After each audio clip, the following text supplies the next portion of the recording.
bonjour. Aujourd'hui, pour la reprise, nous allons réviser l'identification d'un phonème voyelle dans un mot.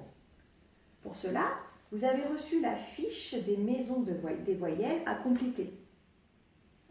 Mais avant, pour ceux qui n'auraient pas d'imprimante, ou même pour ceux qui veulent s'entraîner et bouger, je vous propose cette activité. Les parents, vous devrez préparer à l'avance quelques objets. Je vais vous fournir une liste pour vous guider, vous aider à trouver des choses dans votre maison qui pourraient faire l'affaire. Et 4 feuilles, avec sur chacune d'entre elles, comme vous pouvez le voir, nos phonèmes voyelles qui nous intéressent. Le I, le O, le A et le U. Ensuite, on peut commencer à jouer. Chez les enfants, vous prenez un des objets, on le nomme, une balle, et on doit trouver dans quelle maison va la balle. Balle va dans la maison du A. Gagné. Oh, elle roule ma balle, j'aurais pas dû commencer pareil. Balle. Deuxième objet. Couteau. Couteau. Le couteau va dans la maison du O. Moi, je prends celui-là d'abord.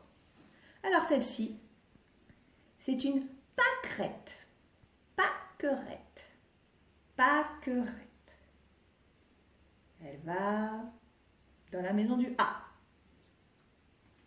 Alors ça, on pourrait dire que c'est un petit âne, mais moi je dis que c'est une peluche. Une peluche. Peluche. U, dans la maison du U.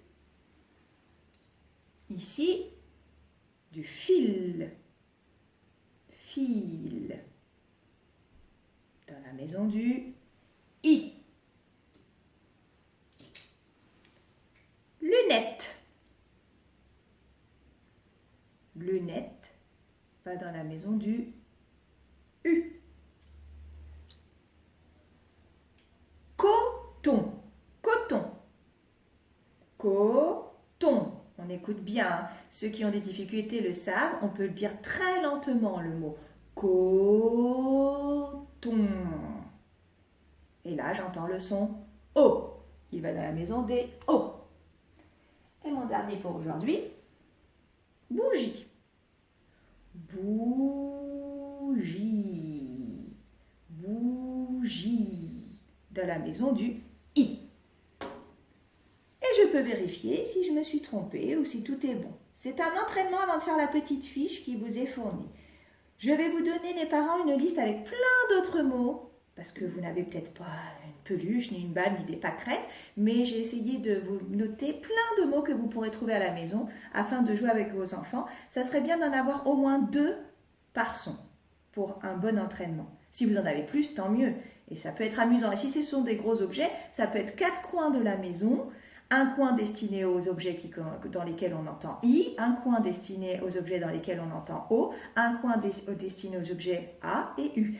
Attention, il y a des mots dans lesquels on entend les deux, donc on essaye de les éviter, ou alors il faut que l'enfant se rende compte que par exemple dans pizza, elle pourrait aller aussi bien dans la maison du I que dans la maison du A. Allez, à vous de jouer maintenant. À plus.